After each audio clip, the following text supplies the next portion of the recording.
answering your questions about retirement. It's Money Talk with Michael Eastham. I didn't know Social Security could be taxed. What can I do to keep more of it? I totally get it. Nobody wants to pay tax on Social Security.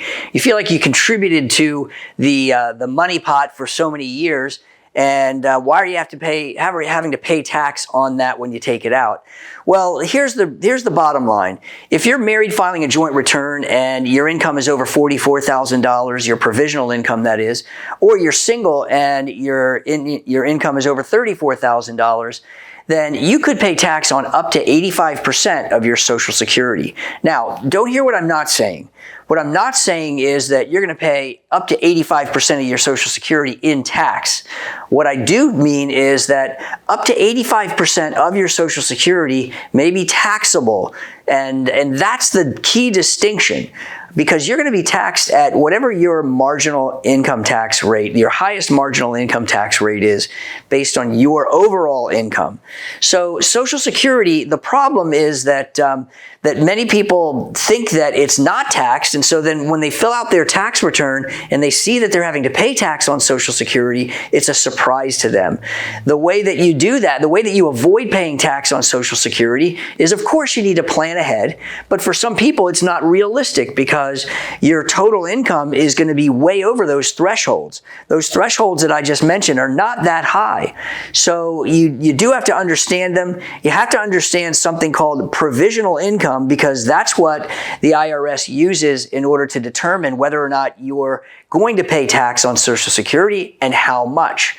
So things to avoid. How do you minimize the taxable impact of Social Security? Well, certainly you want to be aware that if you have money that's invested in municipal bonds, for example, and you're getting tax-free interest, well, tax-free interest is added back to what they define as provisional income to determine how much of your Social Security is going to be taxable.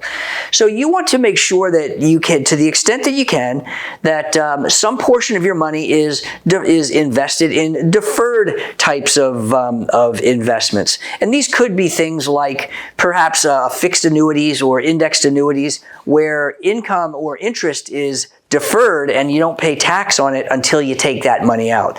So there's one way to look at it. But the other way to look at it is, look, just don't make a lot of income. Now, that sounds kind of flippant because the reality is I find that when people retire, you start taking Social Security, maybe you have a small pension, you have investments, and you want to do things. You want to travel. You want to help the grandkids get through college or put a down payment on a house or a car. A lot of those things require you to tap into other sources of income that are going to push your taxable income up and, of course, push your Social Security up into that tax limitation as well, that taxable state. So understanding where those thresholds are and how you may be able to avoid it could be a good strategy and a good way for you to look at things when you start to consider, how do I minimize the impact of taxes on my Social Security?